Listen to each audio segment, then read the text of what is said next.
Hello, you are listening to Africana Woman with Chulu. The Africana Woman is a live show that highlights our stories in our own words.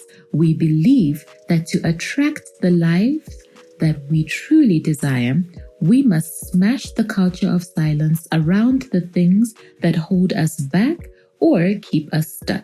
In our tribe, rest assured, you are not alone. The Africana Woman is for you, by you, and about you, no matter where you are in the world. So, remember, this is the season finale, and we are on part 2 of a conversation around racism in Africa. Helping me to dissect this topic is Muma Sinkala. Now, let me remind you about Muma. Muma is a banking and finance professional with a passion for the arts, technology, and social impact. She was recognized as one of the 100 Tech Up Women in the UK. She is also a member of the Institute of Coding, and she is a board member on 2 charities promoting the use of technology and business skills for disadvantaged women. She curates art events for contemporary African artists with a focus on raising the profile of the African artist worldwide. Guys, I love Muma. I love her mind. And, this is such a heavy topic, but it is so important that we actually talk about it and address it and, just don't pretend that it doesn't exist. So please join me for part 2 of the discussion around racism in Africa. I also think that yes, we've got this, we've internalized an anger which is towards our ancestors. But and then on top of that, we come and internalize so much more. So when we see things like the video of George Floyd or, Ahmaud Arbery and all of those, we're just internalizing it. We internalize it. We don't talk about it. We don't address it. And it's being bottled up, and then it's just growing and growing. And so it just also explodes and comes out as anger. I would also like to add something else. And we also see how it's also received in Black communities around the world. So messed up. This is what I'm saying to you. Like, the level of colonialism, to me, I always blame colonialism. You guys don't understand. Like, it's so deep. It's so rooted. They did such a brilliant job of brainwashing us. It's crazy. Because there are Africans who are saying, why should we be worrying?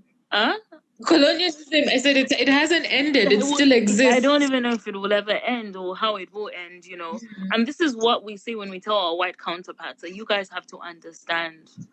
You just will never. Like, when we say the leg up, the privilege thing, we're not saying that you yourself are privileged. We're telling you that the system created for you is privileged, and so in that sense has privileged you. It's nothing to do with you, but everything to do with you. Because you're 17 times better than me, whether I like it or not, even if I'm like better than you at a talent or whatever, doesn't matter. And what I was trying to say was the level of colonialism and brainwashing of Black people is there's Africans where the whole George Floyd thing happened, that we're even brainwashed of empathy, to the extent where but we've got our own problems. There's people in Africa dying. Why should we be thinking that's your Black brother? Do you understand what that means? Because even though that's happening in America, the messed up thing with racism is it's happening on African soil. Do you get it? It's happening in South Africa. It's happening in a subtle way to you. Like you just said, you're in your own country in a shop and another person of another color is served before you because you're still seen inferior. Now, not even by the white person, but by your own person who looks like you. Do you understand? Like, that's the level. And this is what we try to explain to people when we say the systems need dismantling. That system has been created. And you may not be that kind of person, but it's created for you. Yeah. So for me, when someone says something like, oh, it's happening that side and we have our own issues. Well, if white people treat Black people like that over there, then you are there calling them for, oh, bring development. Those same white people come here, you think they will treat you right. You think they've got your best interest. 100%. How? That's what I'm saying to you. It goes back to once we learn how to unlearn and self-love, we will be, it's like what do you call them? The cloak over our eyes will fall. Because we will see that obviously the systems are unfair. What can we do better? We will change how we talk to our children. You mentioned something in your old blog about, even just saying things like "I love you." Those things are internalized things, really links to colonialism. This one, why, like the simplest tagline for this live of ours is, "Every Black person is traumatized." I'm not even joking. This is the tagline. And if we do not learn how to deal with our traumas, we will continue self-hating, we will continue perpetuating the hatred or the idea that we should continue enhancing the systems created for white people. That's the truth. Mm-hmm. We don't even realize that we do it unconsciously. Unconsciously, we always benefactor the system and never ourselves. I was just reading, do you know in the UK, Black business, Black money. So when somebody was like, what is Black money? Like, you guys are being ridiculous. That's what somebody said. But what we're telling people is, do you know there's actual books, you guys, psychology books that were written specifically on how to infiltrate Black minds and neighborhoods and how to shape us. You guys need to educate yourselves.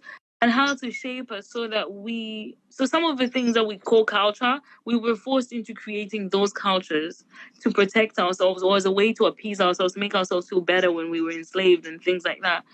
And you see it in the behaviors in which Black people, when they become successful, sometimes they're ballers, in the way in which we spend and the way we wear things like Jordans. People think that it's just for coolness. No, like there's a deeper, nuanced reason to why those things happen. And when we say the Black dollar, okay, it's obviously more pronounced in America when they say the Black dollar, we mean the buying power of Black people. Did you know that throughout the whole world, the biggest buyers are Black people? This is not to say this because I'm Black. This is actual like economics. You can literally go to the OECD or whatever economic foundation you have in your country, and the biggest buyers in the world of consumer goods are Black people.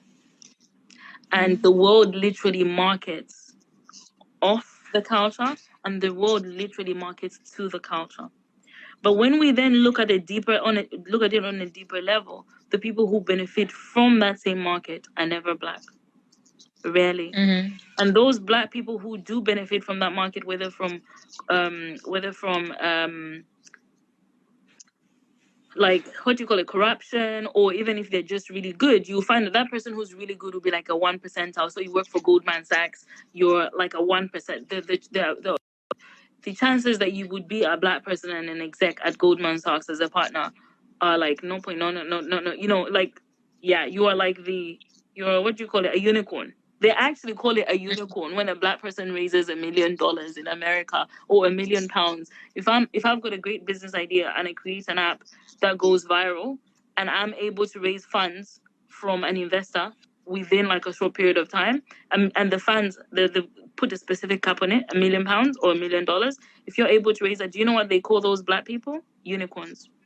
It's an actual thing, guys, in finance and the business world.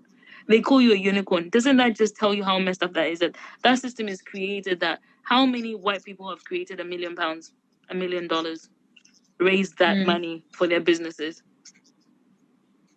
Those are some of the things we're teaching when we're talking about dismantling of systems, So the financial structures that exist. So yeah, I was reading and it was saying like £300 million is what the Black pound is worth just from January to now, guys.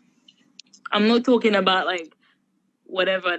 In America, it was like more than that, like I think it was like in billions.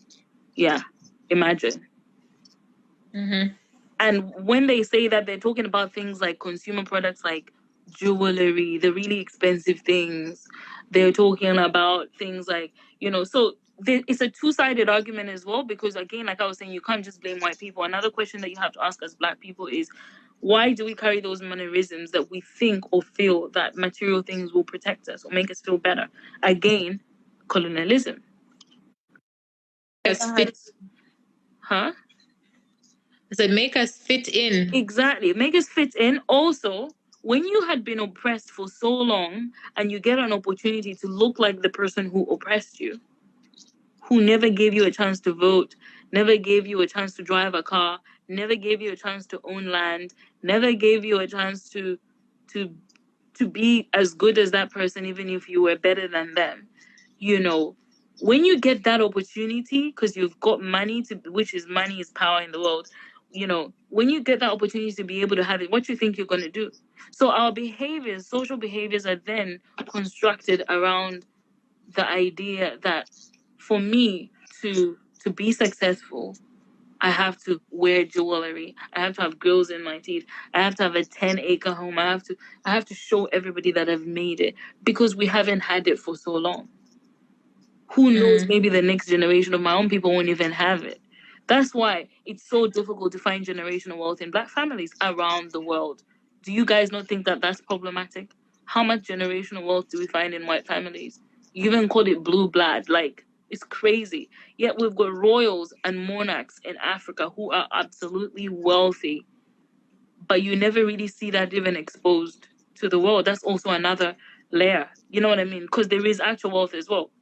There's, you know, when you got like the Zulu families, like kingdoms and monarchs, they own absolute wealth that's probably more than some of the things recorded in Forbes, but you won't hear about it because the narrative has to stay. To be African is to be poor and is to never have generational wealth and is to never have success that looks different from the West, because monarchs do not subscribe to the West. They subscribe to their own ways of doing things within Africa, you know, the traditional, you know. So, so many layers. Oof, this conversation is deep. I had so many things in my head. So, there is a book I'd like to recommend, which I have to go to my room and get it and show it. This is for UK people, but actually, even for Zambian people, it's both for Black people, white people, but especially I feel like it's such an important book at this time when we're talking about race, because the girl who wrote the book is very logical. Because when I wrote the book, because I got the book because it was a jarring book. I thought this is quite racist when I saw the book, but I still bought it because I wanted to hear the nonsense I thought she had to say. But actually, when I started reading the book, I was like, this girl is dropping gems. She's not only dropping gems by saying, you know, you guys are racist because the system is like this. She was showing evidence. This girl did research. She showed everything. And if you find yourself refusing that things like racism exist both in Africa, in England, and everywhere else in the world, you're also part of the problem. Whether it happens that you are Black or white, you are a problem. And you need to ask yourself why you hate yourself. Because to hate me is to hate yourself. That's the only question. To hate me is to hate yourself. Like, what have I ever done to you for you to hate me because I got a big nose? And I'm talking about big nose because that's not even a white thing. That's very much a Black thing. Like, why we hate our features, you know. As a white person, why do you hate me because I've got a darker skin or because I eat food that's weird to you? That's the problem. Or because I've got, as you call them, braids or dreadlocks, whatever. You know, you need to question. And then it makes you unprofessional. Yeah. Because the content in your ears is suddenly disappeared because of your braids. I don't know if it's dripping down or something. Girl, that's also another topic that just has to be like looked at on its own. Because one of my favorite writers, Emma DeBerry, she's a mixed race Irish, and she wrote a book, Don't Touch My Hair. And that's one of the first books that's looked at why Black people are so about, like, don't come patting me on my head and saying, oh my God, that looks amazing. I don't come to you and touch your hair when you've had it done at the salon. You know, why is that problematic when you do that kind of behavior? You know, and the reason we feel so strongly about, we always say, don't touch my crown. Like, this is my crown. We truly feel this is our crown because, again, going back to colonial times, did you know that actual messages were sent through braids? Did you know that? I don't know that. So basically, you've heard of the story of Harriet Tubman and how she like rescued so many slaves, yada yada yada. So before Harriet Tubman, some women would braid their hair, and within the hair they would put even like nuggets of gold. And this is something that the slaves came with from like tribes in Ghana, Senegal, as a way to protect themselves. So when you were taken by a slave, just in case, because women were just being captured anyhow, their husbands would give them like gold nuggets, and then they would braid them in the hair. And if you needed to escape and you had a chance or whatever, so be it, you could survive somehow on that little gold that you had. Also, rice was braided within our braids. You know that? So if you were hungry and stuff like that, believe it or not, I don't know, you could eat. But then also, not just that, when they braided rice and food, sometimes it was for communication. It was their way of saying to the next slaves who are being brought, like, if they're, so let's say if you're a Harriet Tubman type of person who's breaking free slaves, when I unbraid my hair, you'll be able to know exactly where the point of meeting will be through the hair, how the braiding pattern was done. And you see, as a person who's not black, you would never know that. You would never know like how profound that means. Like, you see, people go on about, why are you talking about cultural appropriation? We have created so many things that you guys do. Do you understand what that means? That our ancestors would have been oppressed, and our ancestors would have done these braids, and you come along and just do that same thing. Sometimes it can be triggering and jarring, especially for a person who's woke. When we say woke, it means you've done your own research, because another layer that you guys don't think about is history is only ever written by the winners. The history that we know, a lot of us as black people, has been marred. I was just talking to Chulu this morning, and I was telling her that the Natural History Museum, y'all go on Twitter, just said, I'm not going to talk about it, but the Natural History... Right. If you get started, we will be here for another hour. The Natural History Museum basically accepted that, the things that sit in their museums are looted products from countries around the world, when the British Empire was the empire, still is an empire. You're seeing people who are black protesting today, and you call them looters. What about the big institutions holding the loot? That's another topic for another day. There's all those. So, like, whenever you speak from any position, always remember, even me, even though I'm busy here, sitting here talking, I'm also speaking from a place of privilege. Privilege enough to know that I know how to read. And so my mother forced it on me to always love reading. And people will come up to me and be like, oh, how do you know that? Because I read a lot. And I don't just read one kind of thing. I read all kinds of books. I read science books written in Russian, translated into English or Japanese, so that I can understand different, I don't know, it's just interesting. And it gives you so much knowledge of, oh my goodness, so this is how the Mao Empire existed in China back in those days. Whoa, so the reason why they do this tradition is because they were affected by that. Okay, I see why they think this way. Do you get what I mean? Reading African history, in my opinion, my favorite literature of all time in this life is African literature. I'm telling you, do yourself a favor, go get some African literature books. When you see African literature really written by African people, even from back in the day, you realize that the history you're taught in schools is not a truth, mate. It's not a truth. But Muma, say that again. African history written by Africans, not by another race. And that's also another privilege, or another, and what do you call it? Another, not misinformation. That's also another way that African people have been slighted. They've been slighted because the information that we read about ourselves is not by us. And do you know how messed up that is? You guys have the privilege that if you're Italian, the history was written by an Italian. If you're English, the history was written by an English person. But a lot of our history, which was then written down, was only written down by the English after colonization. And then comes the idea, or the messed up idea, that Africans did not know how to read and write before colonization, but we did. Because writing, papyrus reads, and everything comes from Africa. So how would we not have known how to write? That's another part of the history that they don't teach you. But however, we had our own way of doing things. I always say, our names, literally, your surname means, so if Chulu, what's your surname? Chansa. Chulu Chansa. Chulu's name in our actual tradition literally means Chulu, daughter of the Chansas. The Chansas come from a certain tribe in Zambia. If Chulu came from America today and decided, I want to know where I come from, Chulu can go to Zambia and say, guys, where do the Chansa people... I've heard that my name is Chansa and I'm from the tribe of the Bembas. Where do the Bemba people come from? They'll tell her, Northern Province or Northwestern Province. Chulu will go to Northwestern Province, and in that district, she'll be able to find the chieftain and the smaller chiefs and the main chief. At that chieftainship, Chulu will be able to find exactly who her great-great-grandparent was. Guess what? That was never written down. Our stories were passed on through riddles, through stories, but our history was always kept.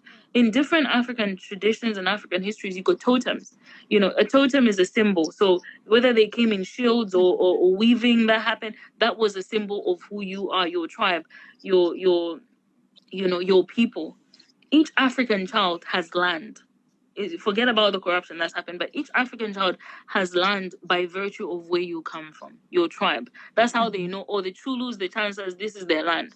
That's just how it is. People may have broken away from it right now, but that's just, if you wanted, you can, even in, for example, in today's Zambian constitution, the constitution is not higher than the chiefs. Do you know that? On our lands. Mm-hmm. That's why even the president, they have to go and ask for specifics, especially when you go to villages, specific lands. The person who has jurisdiction is the chief, not anybody over the chief, because that's those people's land. You know, and when you start understanding our blackness or our culture from that perspective, realizing that, there's power in who we are, not what we were taught, that you needed to come to England or America or Australia or wherever for you to be able to be educated enough, for you to be better enough than your people. That is all colonialism, that for you to be better, you needed to have left, you needed to look outward, but actually everything was within, everything was inside. You know, so when we talk about like Black people, you also need to read your own stories written by your people. Literally go to your village, ask about your culture, ask about who's your chief and why do we do what we do? Why do we believe, I talk to Chulu and I say to her, like, my awakening for myself began when I first had conversations with my granddad. I miss him so much. He taught me so much about who I am. My first conversation was about marriage and lobola, because I just could not understand, because I've always been outspoken. I couldn't understand why we pay lobola. I thought it was just like, you're paying for your, it's an exchange transaction. That's not cool. When my granddad explained to me what lobola was and the context and the environment, it made so much sense. And I was like, whoa, I'm so proud. In the West, we have doulas. A doula is a person who comes and takes care of you after you've given birth. In our culture, you never have to pay nobody.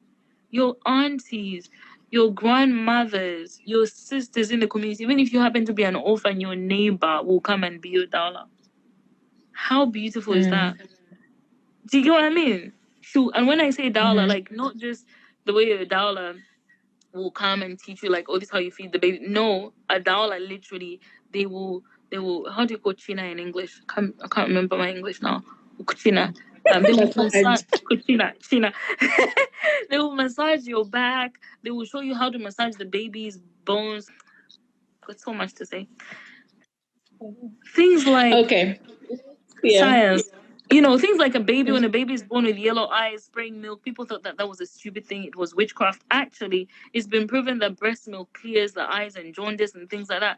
And Africans were doing that way before science started proving things like that. These are all things that make you feel proud of who you are. Hey sis, thank you for listening to Africana Woman with Chulu. This show is only possible because of your participation.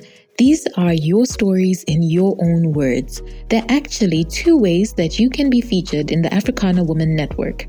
You can either be a guest blogger on the Africana Woman blog or a guest speaker on the Africana Woman podcast. If any of these interest you, please contact me on africanawoman@gmail.com to learn more about the procedures to be approved.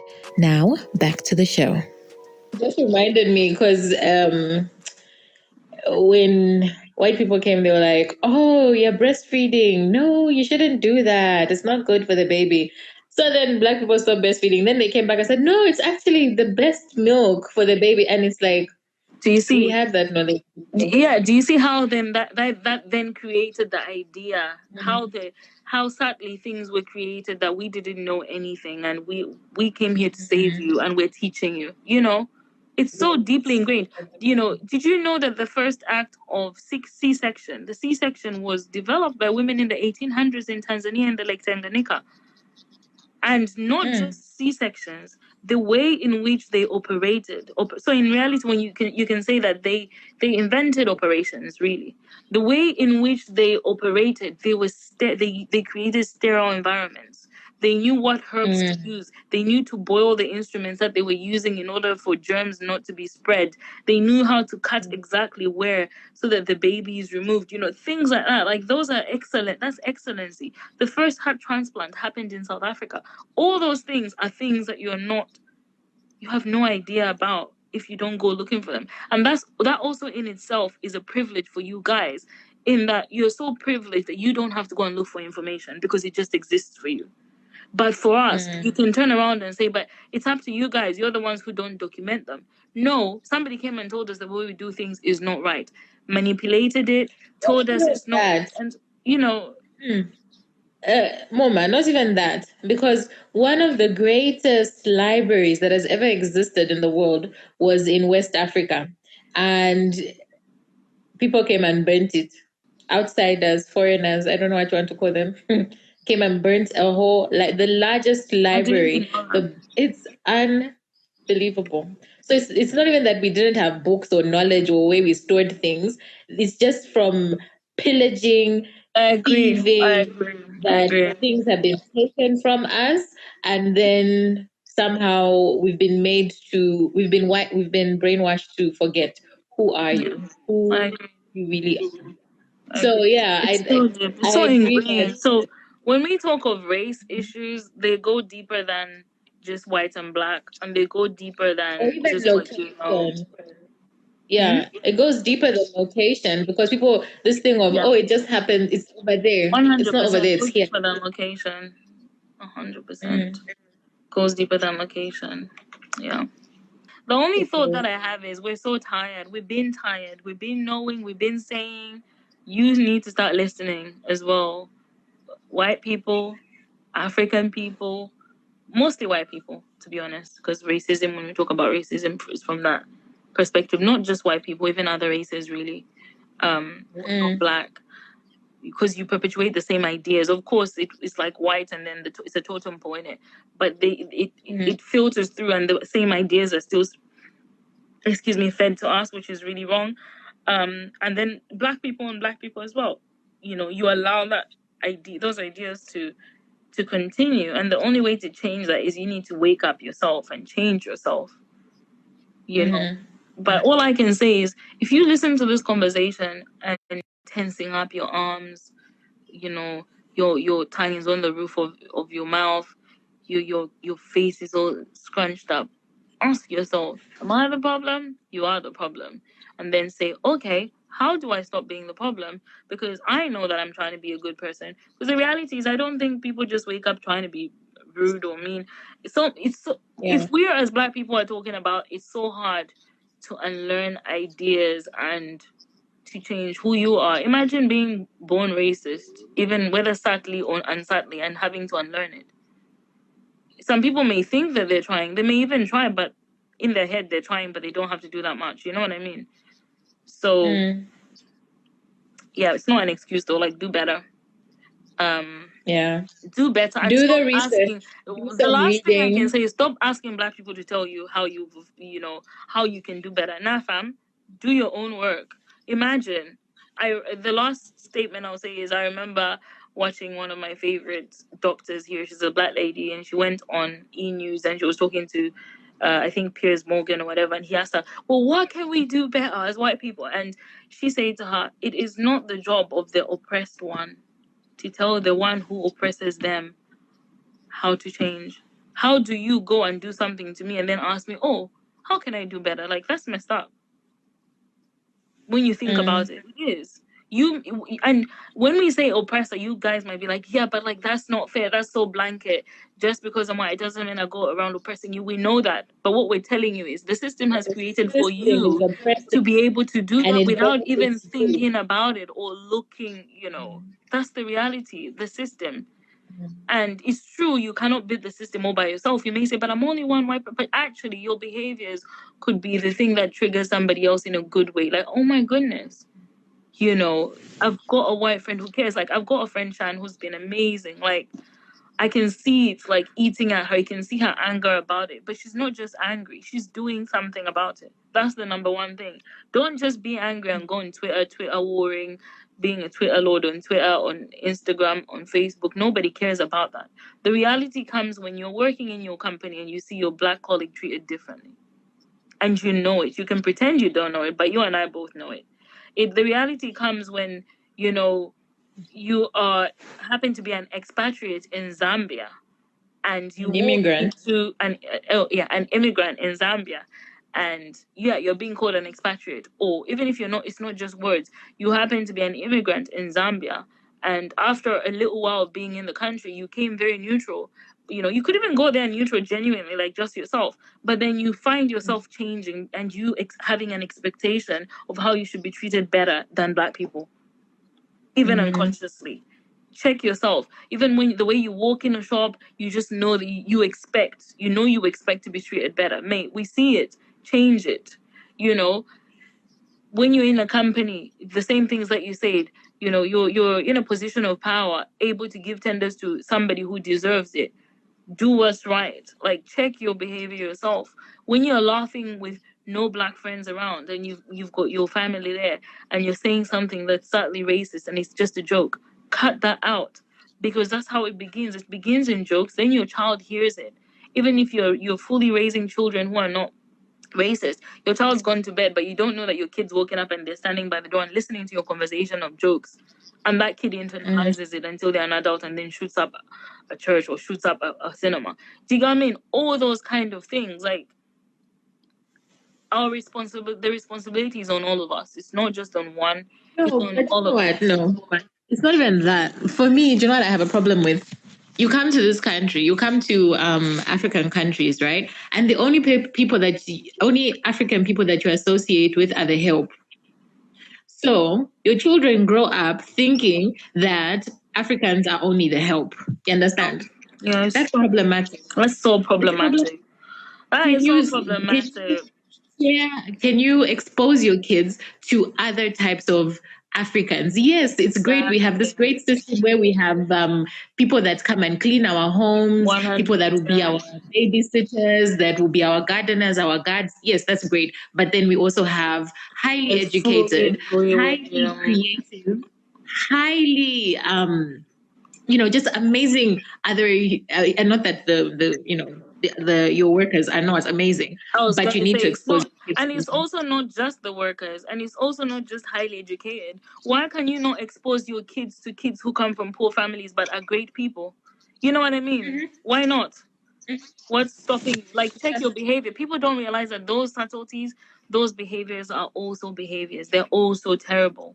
You know, you're very right. Like, and also calling somebody who's your help the maid. That term really irritates me. The maid? Like, what century are we living in? Are you mad? You know, it's messed up. Like, stop saying that, Zambians. The maid. Ain't nobody born a maid in this world. The cleaner. Ain't nobody born a cleaner. It's just a title for a job. You know, treat somebody with respect, with the respect that they deserve.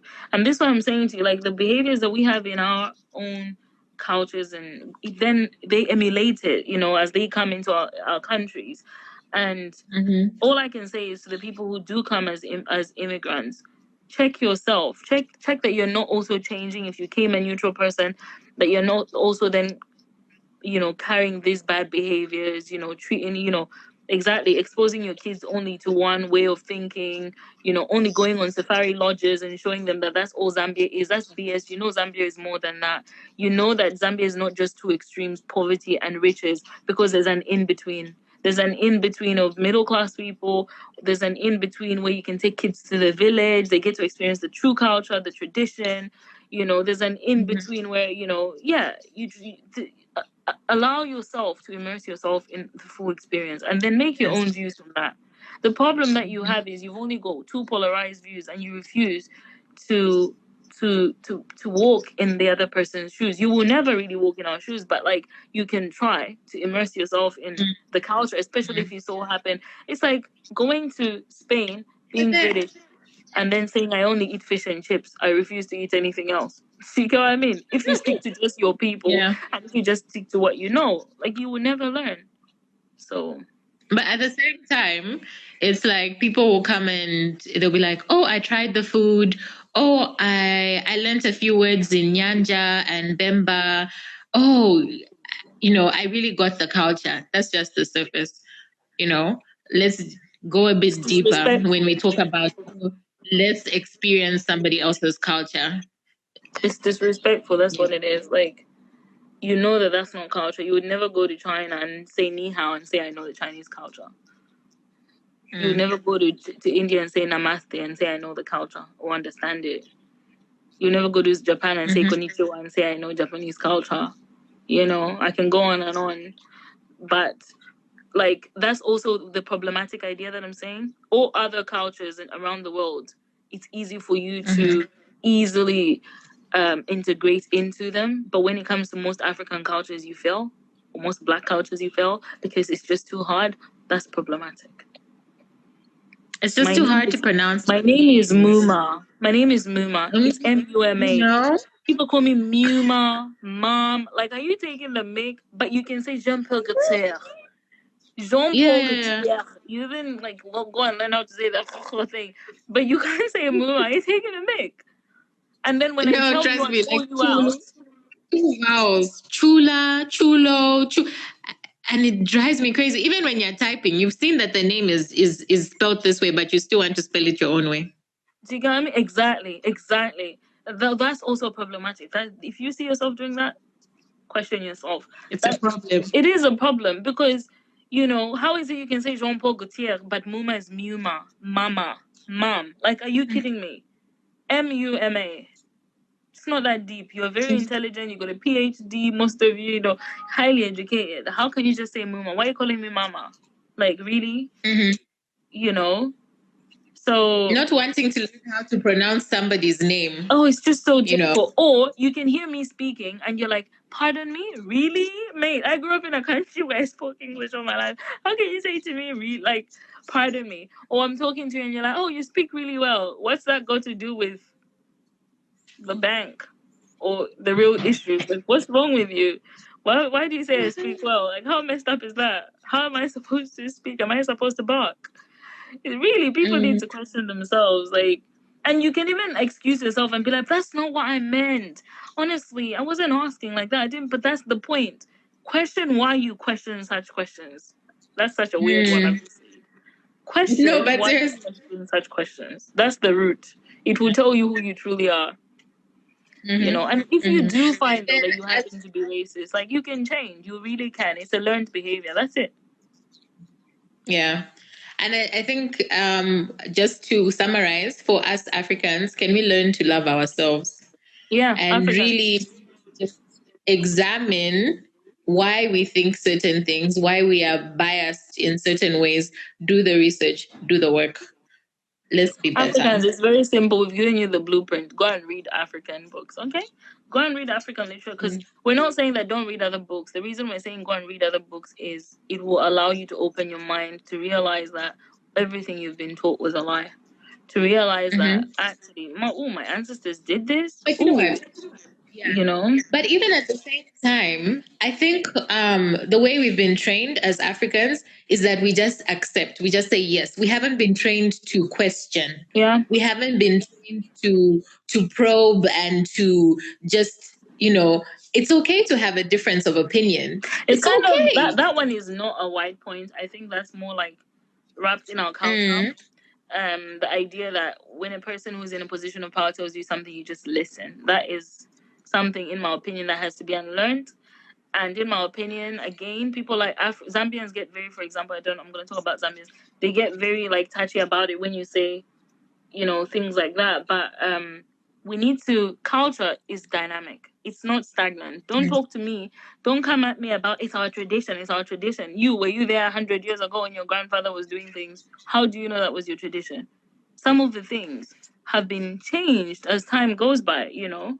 So some of the things, even though they're at their core, they're there, but they've been altered to suit systems as systems came along. We always say patriarchy is not an African construct, you know, and we know why. Do you get what I mean? But how come it exists in today's African systems? Because it was then applied to our culture. So that just tells you then that culture is dynamic. So I mean, some of the things in your culture could have been altered, you know. So learn for yourself. Go back. So the book is this. It's called Why I'm No Longer Talking to Wise People About Race. You see, it sounds very racist and jarring when you look at it. But this book by Rennie Eddie Lodge, if you can find it, it was one of the best books I read last year. It basically to the idea that race is no longer an issue in societies that have abolished slavery, that have abolished that are not race or that are not stiff. You know, the Americas, for example, and the UKs, it seems that they're not stiff societies. So because they're not stiff, they're transparent.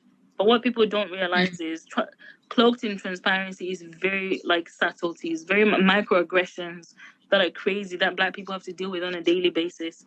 And it makes you hypersensitive as a Black person all the time having to deal with that. Gives you mental health issues, to be honest. And this book helps you, if you're a white person, to understand why and how. Like, people don't even know what a microaggression is, things like that. So it helps you to know, like, okay, so this is what a microaggression is from a Black person's perspective, but why did the microaggression happen? Like, how did they start?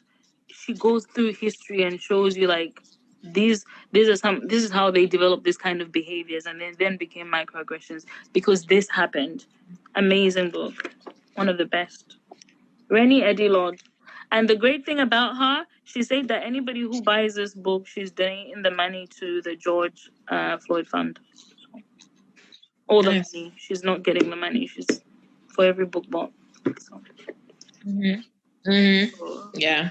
But thank you for having me. There you go. This was part 2 of our conversation on racism in Africa with Muma Sinkala. Top 3 takeaways. Number 1, it is a great disservice that African history that is learnt in African schools to date is written by foreigners. Number 2, visitors to the continent should really begin to question why they are able to be more accepting of other cultures on other continents, but cannot do the same for Africa. Number 3, change starts with us as individuals. We need to research, read, and then evaluate. Please check out the show notes for links to a number of the topics and topics that came up. And please do support Muma. Find her on social media. She has a Facebook page called So You Think You Can't Inspire. Please show her some love, tell her thank you, and let her know where you heard about her from. If you enjoyed this episode, please subscribe on iTunes, Google, Stitcher, Pandora, Amazon, and wherever you get your podcasts. Click the subscribe button, guys. You will be helping us so much if you first subscribed, gave us a 5-star rating, and then reviewed the podcast. We love to hear what you thought about this episode. I personally love meeting new people from across the world. Ladies, please come find me on social media at Chulu by Design, or come on over to the Africana Woman Tribe, and this is a Facebook group where we dive deeper into these topics. So, I was actually going to say see you next week for the next episode, but guess what? This is the season finale. Guys, 9 whole episodes of the Africana Woman podcast. We did it. Thank you. Thank you so much for listening, for showing up every week just to support your sisters and learn something new. I hope you found value in this. And I'm excited for season 2 because the conversations that are already lined up for season 2 are amazing. So guys, we did it. This is a wrap on season 1 of the Africana Woman podcast. My hope is that you love yourself, flaws and all, and attract the life that you truly desire. This has been a production of Ulendo Creative Media. You can find out more about their services on www.ulendocreative.com.